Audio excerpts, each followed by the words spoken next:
Hello, and welcome to the Objective Health Show. My name is Erica, and I'll be your host today. And joining me in the studio is Doug, Tiffany, and Damien behind the scenes. Hello. Hello. Hello. So, today we're going to talk about children's health, the precariousness of times that we live in, and some of the news stories that are coming out about children in the last couple of months amongst this pandemic, epidemic scenario that we're all living through daily. So we have a few articles. It's not covering every single topic, but just some jumping off points. So the first article, excuse me, is Mexico State bans sale of sugary drinks and junk food to children. And this was published in August, beginning of the month, and it was on MSN. And basically, this article talks about how the Mexican state of Oaxaca has banned the sale of sugary drinks and high-calorie snack foods to children, a measure that is aimed at curbing obesity. Which is, a good thing for sure. How that will be enforced is another thing we'll see. Mm-hmm. But the fact that MSN is actually carrying this and linking sugary drinks and high-calorie snack foods to obesity is huge. Got some doggies in the background there. Yeah, no, this is it's interesting because the one of the guys, official of some kind, is quoted in the article as talking about how what kind of spurred this on was the fact that the coronavirus has been found to be more damaging to people, or maybe only damaging at all to people who actually have existing symptoms, existing syndromes, people who are already sick, essentially, and talking about how obesity is actually a preventable one. I mean, we talked about this on the show before, how they were saying that the COVID is actually hitting obese people and people with, diabetes, type 2 diabetes, those sorts of things, much more hard than it hits the average person. And like we've talked about on the show, it basically does barely anything to the average person. Whereas people who have these conditions are actually affected by it in a negative manner. So it's maybe this could be looked at as the one positive thing that has come out of this entire Corona debacle. Mm-hmm. Yeah. Well, apparently, the soda industry, yeah, is able to get to places where you wouldn't think they would. Like it says in the article that it goes into the most remote corners of the state known for its mountainous topography, where there's often not even medicines, but then you have Coca-Cola being sold there. So it sounds like it's kind of like has its tentacles way out in the farthest reaches of the country, where you wouldn't think that it would be. Yeah, totally. And of course, they're pushing back against the whole thing too, saying, "Oh, soft drinks aren't. They can be part of a healthy. It's like we talked about on the show before too. That they love the whole calorie thing, the whole calorie myth, because they can then say that, well, it can be part of a healthy diet as long as you're eating vegetables and healthy foods for the rest of the time. You can have, a couple of Cokes a day and it only contributes this many calories and blah, blah, blah. So they can reduce everything down to an addition subtraction kind of game and say that, well, it doesn't matter what the food is. It only matters what the calories are. But that obviously and is as long nonsense. as you're getting your exercise, it'll be okay. Just take it in moderation. Yep. Everything in moderation. Yeah. But I mean, there's no secret that Mexico is a very fat country. I mean, they're not the highest. I think the U.S. tops the list still, and the U.K. is probably a close second. But they have a problem with this, and I think that this is certainly a move in the right direction. And again, I always get pissed off when I see these nanny state kind of interventions, because that kind of thing, you're messing with my freedom. But at the same time, they're not telling you you can't, hurt yourself if you're an adult and you want to hurt yourself. Then okay, go ahead. But for the kids, it's kind of like, yeah, it is irresponsible to feed these kids terrible food because they don't have a choice in the matter. And of course, their preferences are going to be for the sugary, terrible foods because they taste better and are addictive and all that sort of thing. So I can see that it's like, you know what, we have to get these kids who don't have control over their lives at this point. We have to give them a fair start.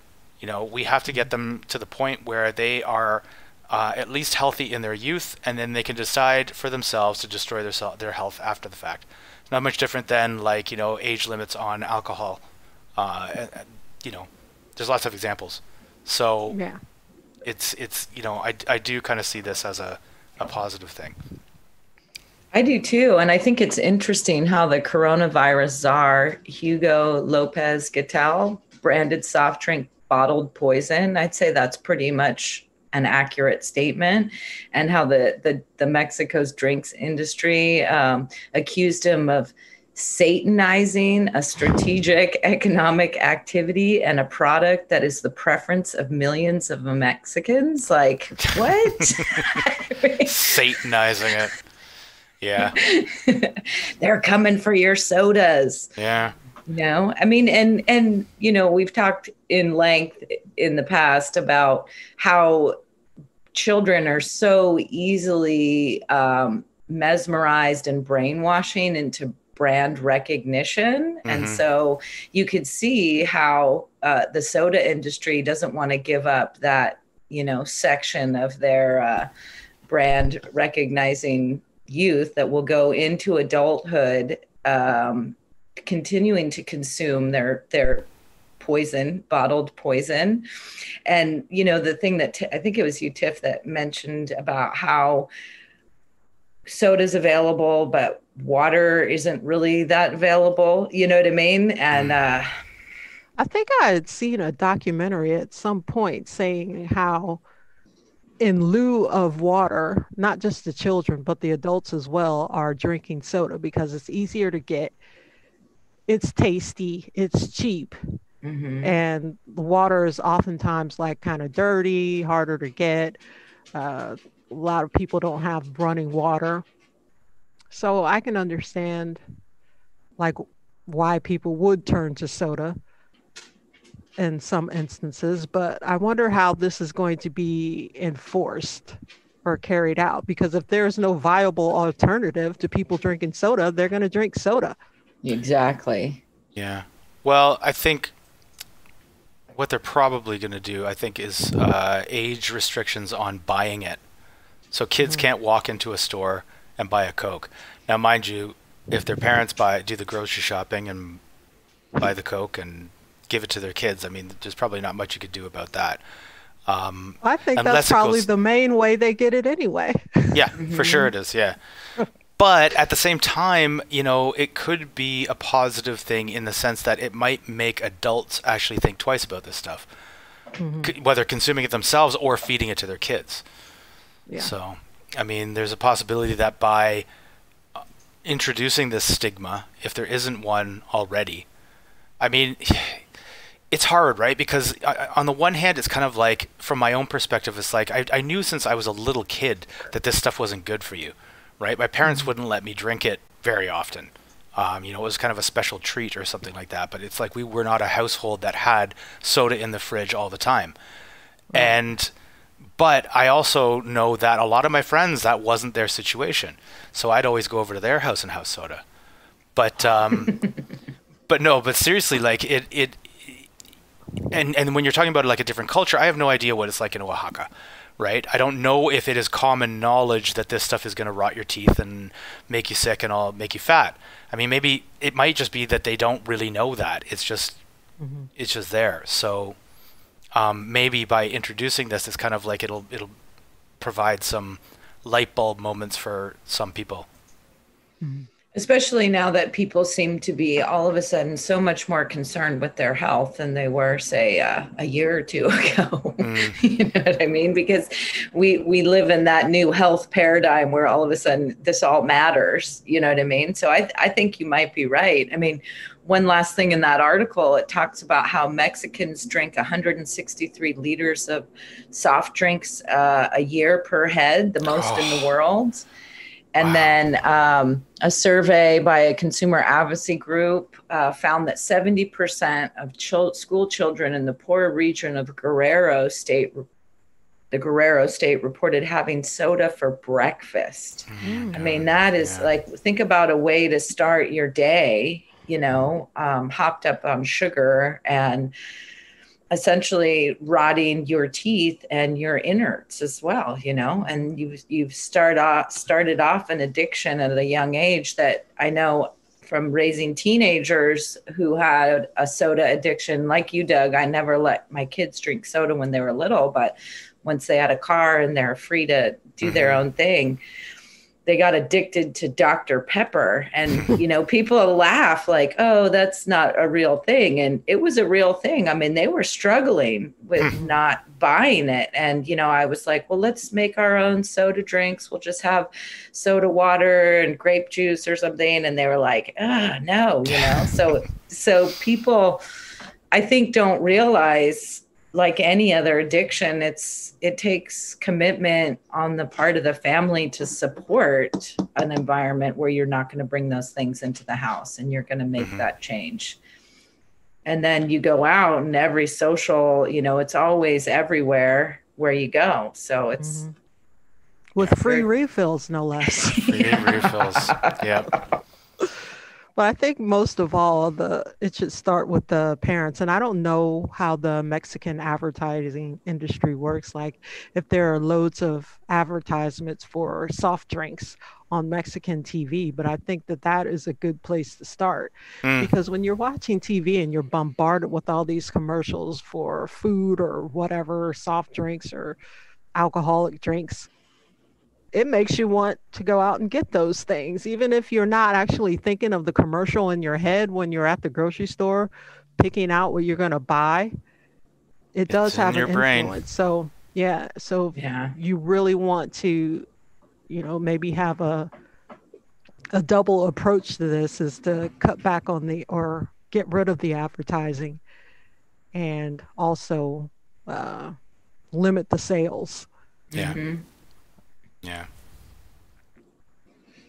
So on that note, we have another article that was beginning of July from the New Zealand Herald, and it's white flour products and rice rot teeth. New Zealand's largest child study reveals. And along the same line, again, it's interesting, you know, turns out refined starches such as white bread, rice, noodles, and some breakfast cereals can be just as damaging for children's health and teeth. You know, and they go through how the study was cross-referenced dental records, and they found out about dental hygiene and food consumption. And lo and behold, what we've been saying for years, you know, refined carbs are causing an epidemic of dental issues. Yeah. And, you know, it's not that surprising that, you know, kind of back to our soda discussion, I'll never forget when I had braces as a teenager, and the orthodontist said, oh, you can eat all the sugar you want. You just don't drink soda because it will rot your teeth. And I was like, wow, that's interesting. You know what I mean? It basically just chews the enamel right off the teeth. And yeah, I mean, anybody who, it's like you could kind of put this study into the well, duh category on the one hand, because it's like Weston Price, anybody who is familiar with Weston Price's work, who was, you know, in the middle of the last century, basically was a dentist traveling around to different primitive cultures and comparing their diets to the diets of civilized people. people who belonged to the same gene pool but essentially had radically different diets, because the civilized people, I'm using these terms facetiously, by the way, but the civilized people were eating all the processed food, all the crap, all the white flour, all the sugar, refined this and that. And, their teeth were horrible. And he saw within like one generation the degradation that happened to teeth, but also overall health.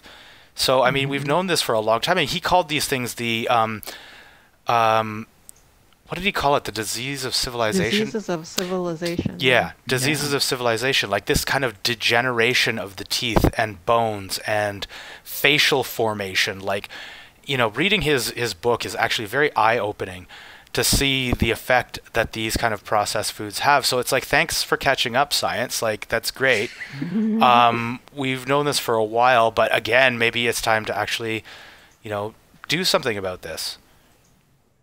And to read the article, you would think that, okay, well, all you have to do is just brush your teeth after you eat starchy, sugary foods. But I think it's more than that, because Absolutely. like you said, Weston Price found that people's bones actually were affected. And you have to consider that when you're eating starchy, sugary foods, it takes a lot of minerals to process that stuff. So if you're using your minerals and digesting, those minerals are not going to your bones where they need to be. And teeth are bones. So there you go. Yeah. No, exactly. I think that's one of the biggest myths put out there by the dental industry, that it's all about brushing your teeth. I mean, some of these cultures, again, primitive culture, quote unquote, they didn't have like a dental hygiene regimen like we have or anything like that. They didn't have dentists, didn't have anything like that. I mean, they probably like, I think there were things where they would like chew on sticks or something like that because it would help, clean the teeth in some way, but it certainly wasn't like brush your teeth after every meal or anything like that. Yeah, they certainly weren't flossing, that's for sure. Yeah, totally. So it's like the idea that your teeth, like how healthy your teeth are, is 100% to do with how much you brush and has nothing to do with your diet, because as long as you brush, it doesn't matter what you ate, is nonsense. It is, it is affecting your health at the deepest level. And your teeth are just kind of an indicator that something is going wrong over the whole body. Exactly. Well, and it's interesting, back to the Weston Price information about, like, you look at tribes like the Maasai in Africa and how perfectly straight and white their teeth are, but how they're eating very traditional foods, animal fats, tubers, roots, like, and you can see it in their smiles and their teeth, you know what I mean? And then you look at the teeth of like your average, Western civilization, and it's scary sometimes, Yeah. Well, Weston and how Price... much... Go on, Erica. Oh, I was just going to say how much, like in America, parents spend on, like I was saying earlier, orthodontics. How many kids have, corrective teeth issues for a majority of their teenage life, you know what I mean? And now even into adulthood, people are getting Invisalign or braces, and you know what I mean? So it's really, the diet is imperative to healthy teeth, I think. Yeah. And Weston Price actually had a teeth correcting protocol. And I don't remember exactly what it was off the top of my head, but it was basically like getting, first of all, getting rid of all those processed foods, but also taking fat-soluble vitamins in the form of like cod liver oil and, vitamin A, vitamin D, that sort of thing. And, here's a picture of it, actually, Damien found that, where it's actually comparing, I guess on the left are kind of the traditional peoples who have these like perfect teeth, perfect smiles, totally straight. And then you see the people on the right who are eating all the processed garbage, and they've got gaps in their mouth, crooked teeth. Like, it even affects the actual jawline. Like, you can see the people on the left have these like, broad faces, like strong, broad faces. And people on the right are basically have these like skinny jaws. So it really, and those kinds of things he was seeing within like one generation. And I think that children are, the people on the left are actually Samoan, and then, Samoa was made. There's like Western Samoa, and with the introduction of things like rice and grains, that slowly deteriorated, and you could see their teeth slowly start to deteriorate just in one generation with the introduction of these refined carbs, essentially. Yeah. So New Zealand caught up on that one. That's good. Next in our preview, this is actually, I think, some good news. Let me find the article. Russian government recommended banning Wi-Fi and cell phones in primary schools. And this was carried by Children's Health Defense in July 2020. And basically, they're talking about how on July 17th, the Russian Ministry of Health published recommendations to schools to ban the use of Wi-Fi and cell phones in elementary schools.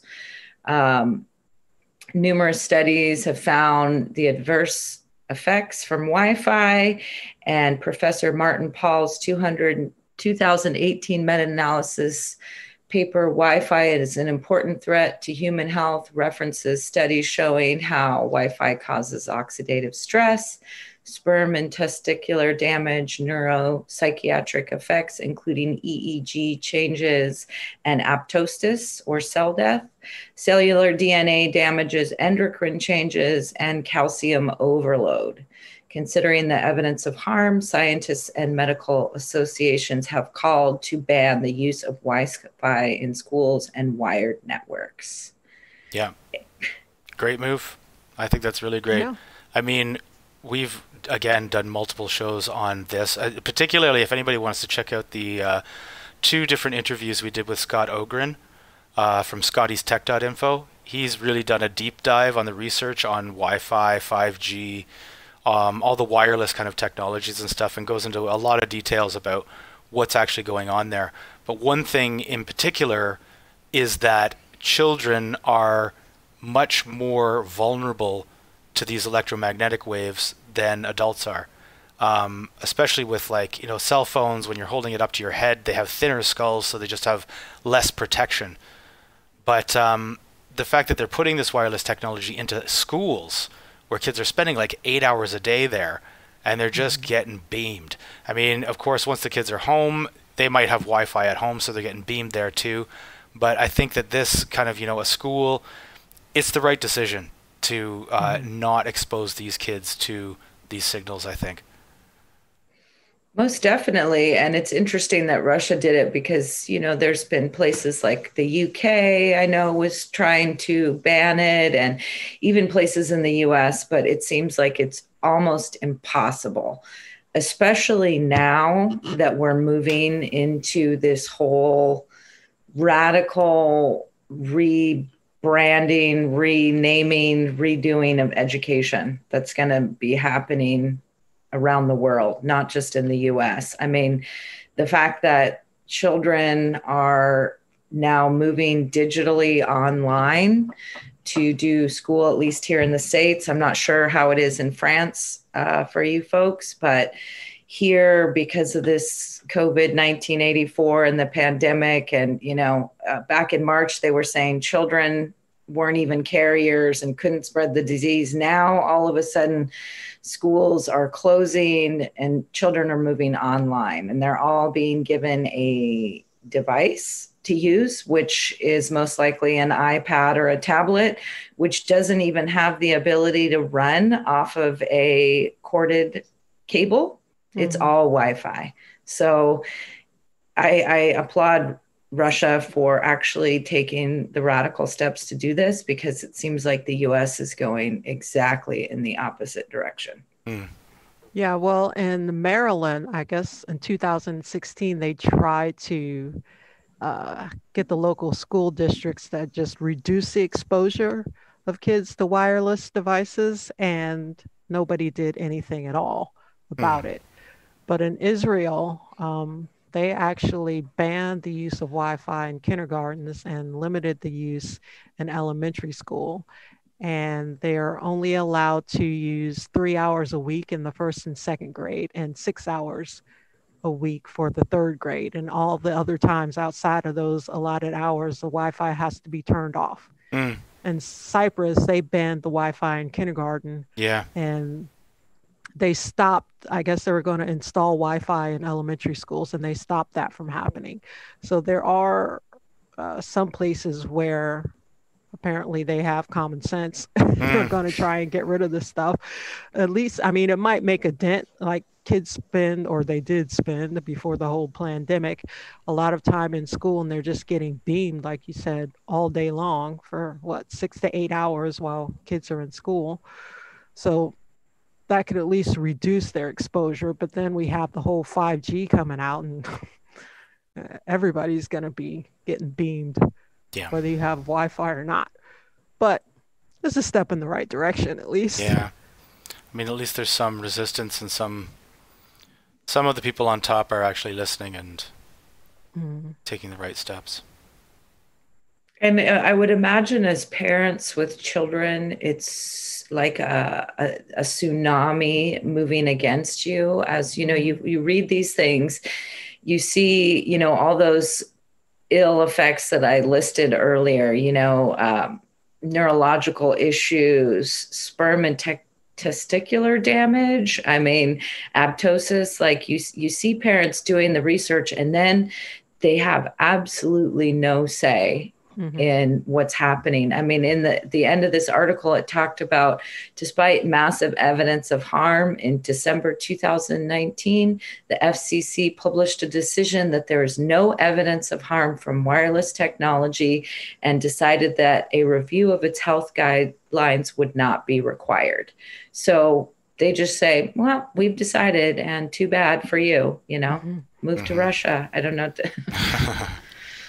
Yeah, what happened to following the science? Like with this whole COVID thing, everybody's like, oh, we have to follow the science. Well, I guess they're pretty selective on which science they follow, obviously. Yeah, of course.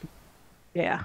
Yeah, that's exactly it. It's like that's just a propaganda, essentially. It's like, you know, follow the science is a propaganda term. It doesn't mean anything. They're not actually following where the science is going. They're using that phrase to put forward their own agenda. Yeah. Follow the science as long as it fits your agenda. Yeah. Follow my science. Yeah. And if your science happens to say that Wi-Fi and cell phones may be bad for your health, then you're a conspiracy theorist. Exactly. You're not following the science. It's more like follow the narrative closely. Yeah. Or thou shalt not be able to speak freely. All right. Well, kind of on that digital realm, this one was a kicker for sure. FDA approves first ever prescription video game for kids with ADHD. And that's from The Verge, middle of June. You know, I got to say, I was disgusted, so disgusted by this. But I've never been a proponent of video games, period, at all in any sort of way. So I struggled through the article. But apparently it's the first video game that can legally be marketed and prescribed as medicine in the U.S. This is just insane. You have to have a prescription to play it. That's the landmark decision from the FDA. Oh, yeah, the Food and Drug Administration. And it's authorizing doctors to prescribe the iPhone and iPad game for kids between the ages of 8 and 12 with ADHD, attention deficit and hyperactivity disorder. It underwent 7 years of clinical trials, studied over 600 children. That's not that many. And they'd find out whether the game actually made a difference. So this is the interesting part. According to the company's favorite of the 5 studies. Why would they put that? The answer is yes. 1/3 of kids treated no longer had measurable attention deficit on at least one measure of objective attention. Yeah, I mean, you read this and you're like, are you serious? Are you guys really saying this? So your organization probably did the study and came out with one thing. I don't know. It just sounded like more of the same, get Yeah. ready for that, technological future It's where we're so all going. goofy. You'll need a Oh, did we lose Is she Erica? gone? Yeah. She's frozen in sorry, time Jeff. and space. Oh, there you go. We lost you for a second there, Erica.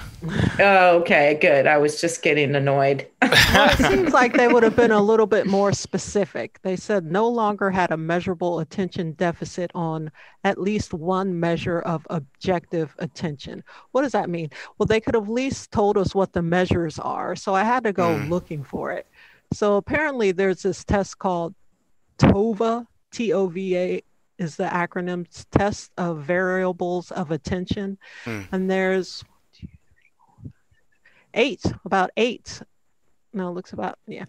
I'm looking at Wikipedia here, and apparently it's this kind of this computerized test where they test response time, how fast or slow information is processed, how fast performance will drop. They measure impulsivity, inattention, how many times they press a button repeatedly. So this is what they mean by that, I suppose, when they say that these are one of the measures of objective attention.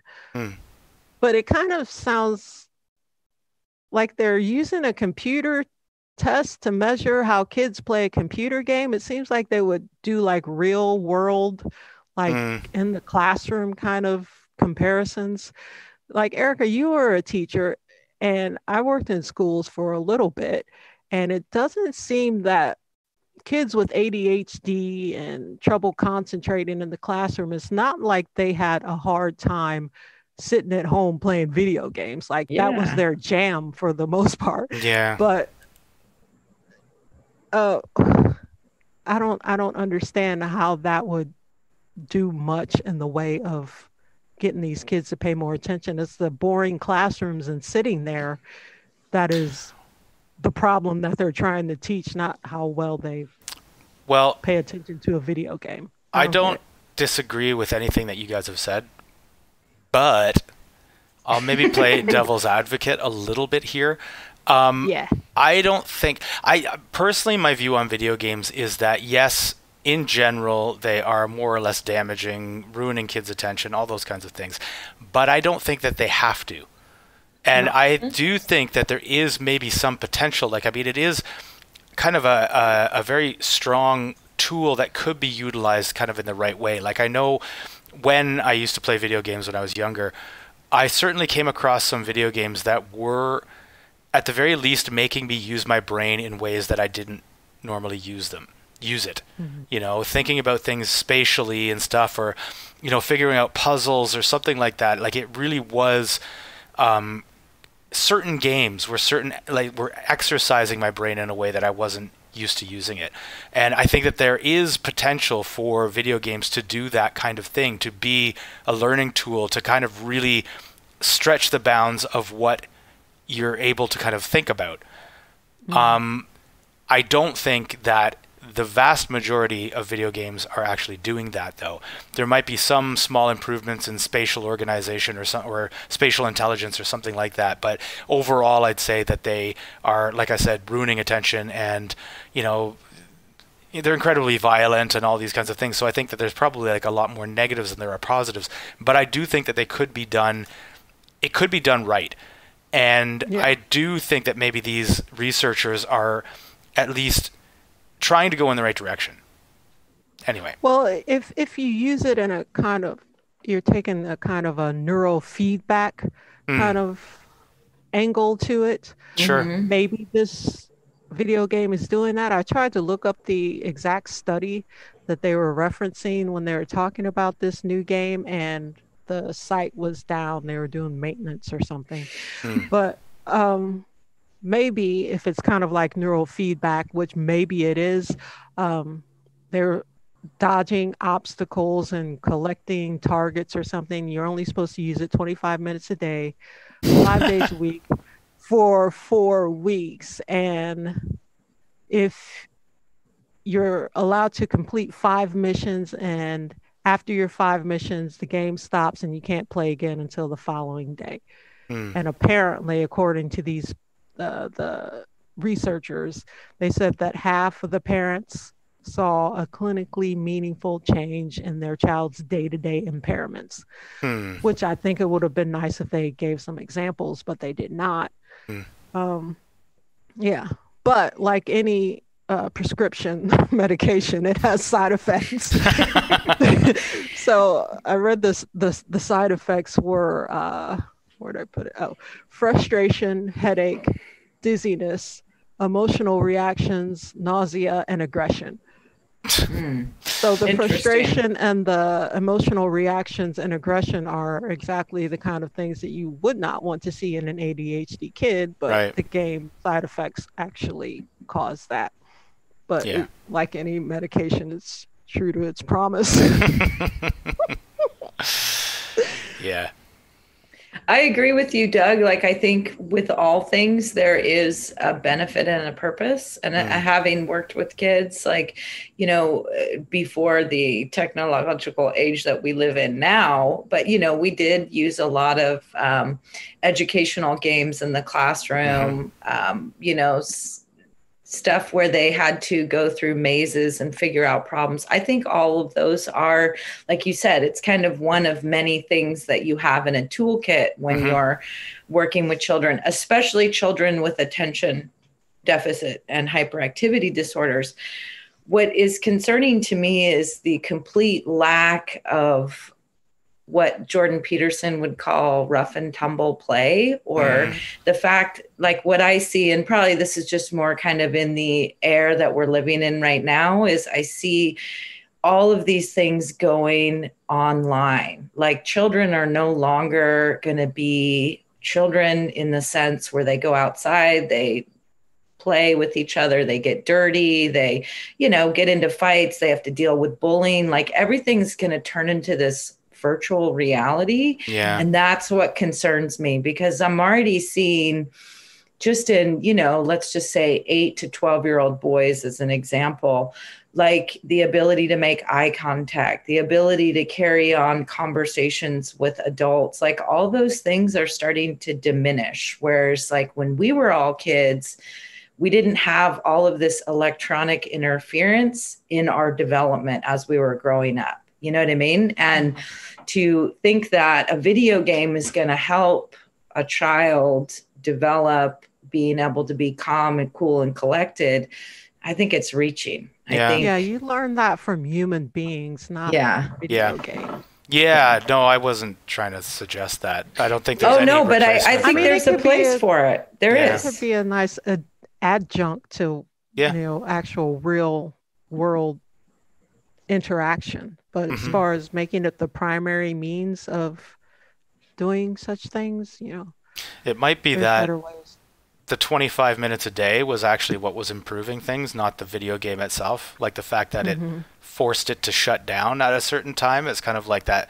Maybe that teaches them some skills about delayed gratification and that sort of thing. But yeah, no, I agree. Like video games aren't a replacement for anything. Like, you know, but it could help with some education, but yeah.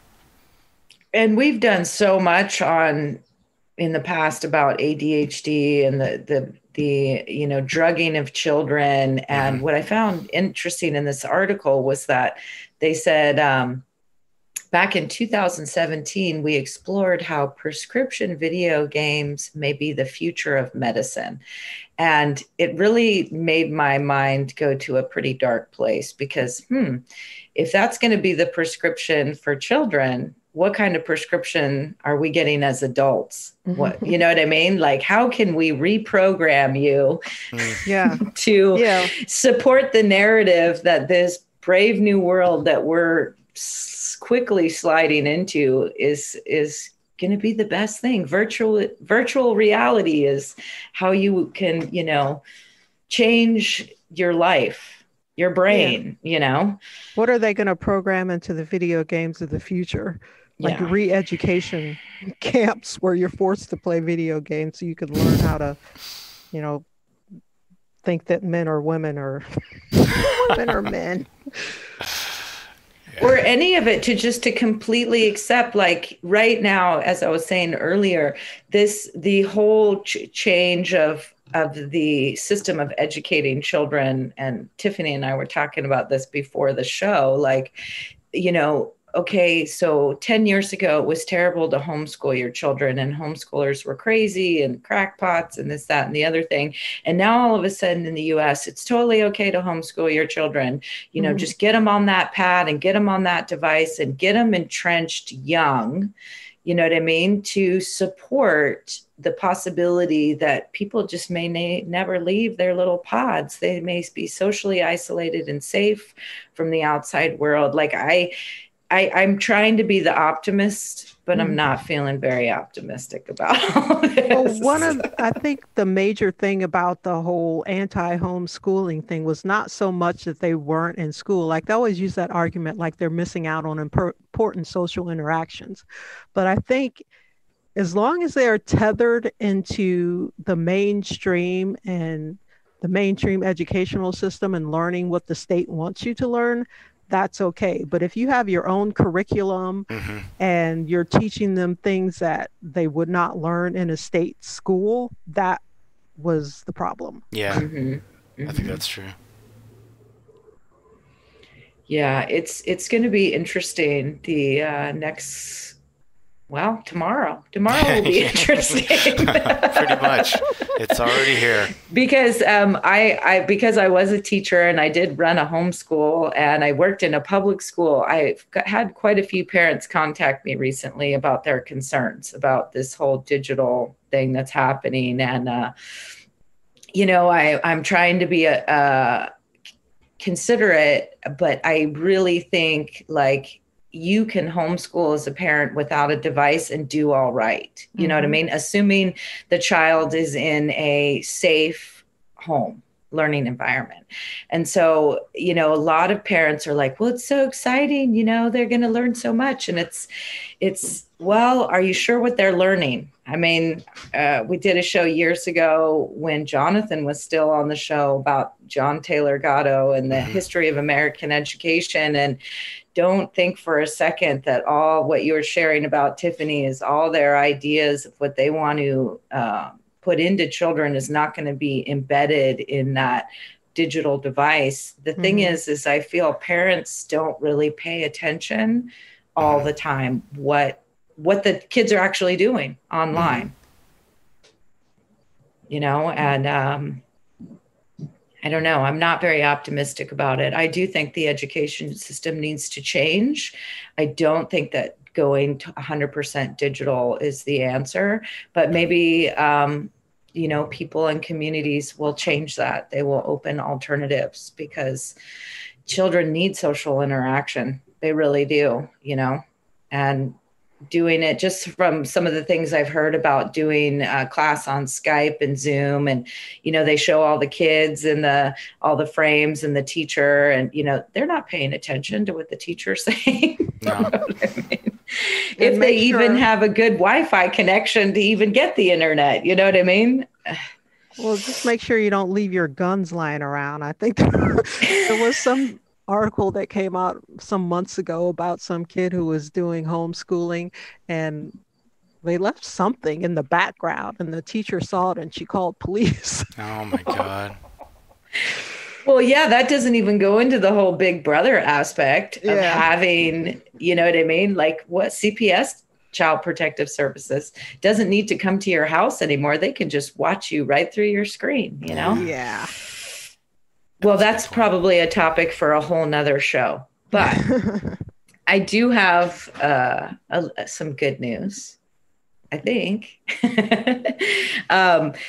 This one is called Reading Printed Books to Children More Beneficial to Child's Development Than eBooks. And this was from Eureka Alert back in March of 2019. But SOT is actually carried a lot of articles about the importance of paper books, even for adults.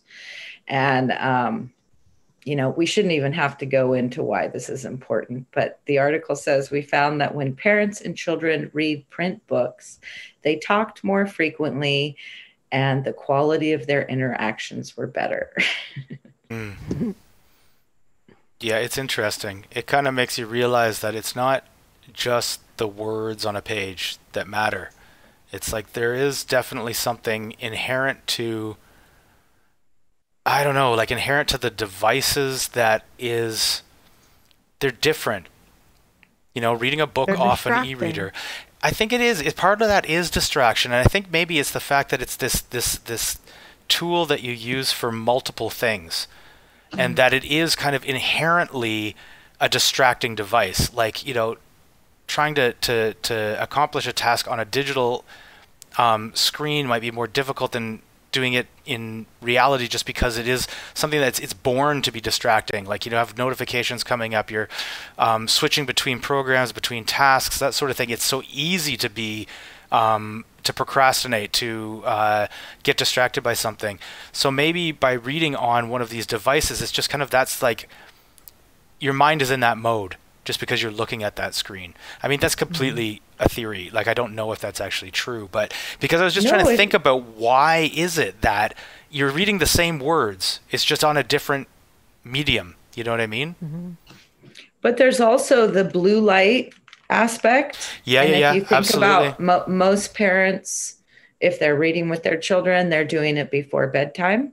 So you're trying to get the child to calm down, to go to sleep, and you have just blue light, just what we know about blue light, and you know what I mean, messing up the circadian rhythms. And then they also talked about how the nonverbal interactions, including warmth, closeness, and enthusiasm during reading time, creates positive associations with reading that will likely stick with children as they get older. And again, having worked with kids, that is the most important aspect of reading paper books, or, not digital books, to children when they're very young, especially like 2, 3, 4, 5 years old, because you create lifelong learners. You create children that are interested in learning, that are fascinated, that see books and they're excited about it. You know what I mean? So it's a very critical part of development in learning how to read as a kid, is just following along, seeing the words, the intonation of the reader to the child. I mean, there's so much going on at so many levels that you can't do digitally. You just can't. Yeah, just as an adult, I associate tablets with games and like YouTube and internet-y kind of stuff, but books are something entirely different. Mm-hmm. Books are for learning, for exploring, for using your imagination. When I look at a tablet, I don't think about any of those things. You can use a tablet for many different things, but books are books. Mm-hmm. As you said, Doug, basically. Yeah. But, at the same time, I do read on e-readers sometimes. I still prefer hard copy books, but, if something is relatively difficult to get or something, then I might just get a PDF or an ebook file and read on a digital device. And I don't notice a big difference, but, I can see how maybe kids would, or they wouldn't necessarily notice a difference, but, the parents would notice a difference. Yeah, I don't like Kindles or ebooks or those kind of things. I mean, you can use like that highlight function, but there's nothing like underlying stuff and making notes in the margins. I mean, I don't there's do that. Kindles, you can do all that stuff in there too, but I don't know. I just don't like digital books. I don't mean, like messing up my sometimes books, though. as a last resort, I'll get a PDF, like if I can't find a Right. hard copy of the book, but Yeah. I don't mind. I like a nice, well-worn book. Yeah. Yeah, I don't know. And Maybe. from all of our childhoods, we all have a favorite book that we remember as children. At least I do, and something that there's more than just the story. I remember for me as a kid, it was Where the Wild Things Are by Cendric. But all the different emotions associated with recalling that story? Like, you were with your grandmother, you were with your friend, or whoever it is, you know what I mean? Whereas I'm not a fan of the ebooks either. I find it very distracting and hard. I haven't honestly spent probably enough time trying to learn how to work the Kindle, but I'm with Tiffany. I like to highlight and underline and like have it as a reference point instead of going, well, I want to find what I was reading. Is that at 28%? What page is that? Like, I don't understand. And you close your reader and you lose your spot and you have find it right. But again, having worked with children of the reading age, I will say, and I used to tell parents this all the time, go to the library, check out as many books as you can, just let them play with them, let them flip through them, but also teach them a sense of responsibility because they're borrowing them from the library. So they need to return them, and just exposing them to all the different things. I mean, kids will memorize things like you wouldn't believe. And I do think that is imperative to learning. And I think, again, is we try and phase that out because I know in some states the library is not open right now, right? So you can't check out books from the library. So you know what I mean? I'm concerned about that, but I'm also very old school. So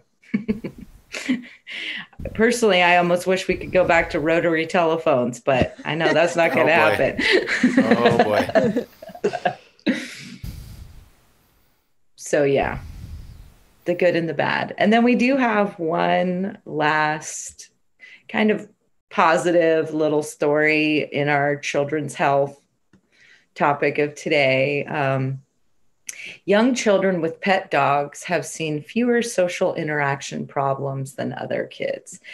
And basically, again, another study about the importance of emotional and social development in children and how dogs can help with that. When I first saw the headline of this story, I thought it was going to be another story about how having dogs as children help build your immune system, because we've talked about that, I know, in the show on the past about the importance of dogs and farm animals creating strong immune systems. But this is for emotional development, which I think I'm a dog person, so I think it makes sense.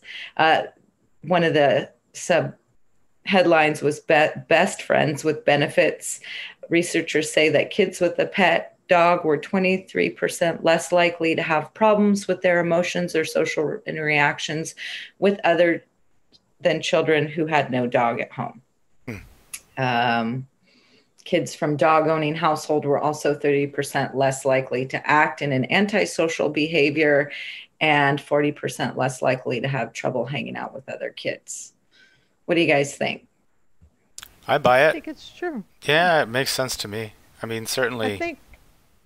Go ahead, Tiff. I think that pets are one of the first ways that people learn how to love other beings. I mean, you love your family members and your parents as a kid, but you got a nice little pet at home, and I'm upset that they didn't include cats into this.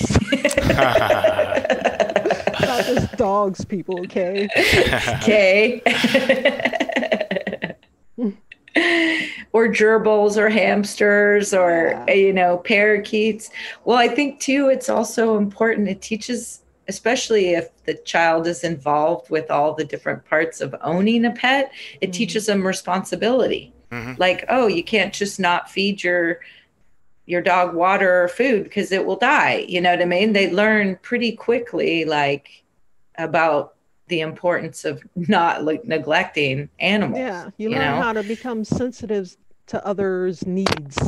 Learn how to read people, or not just people, but pets too, obviously. But when your dog is upset, or your dog needs to go pee, or your dog is happy, or your dog is sad, you learn about emotions, which is, kind of what the article's saying.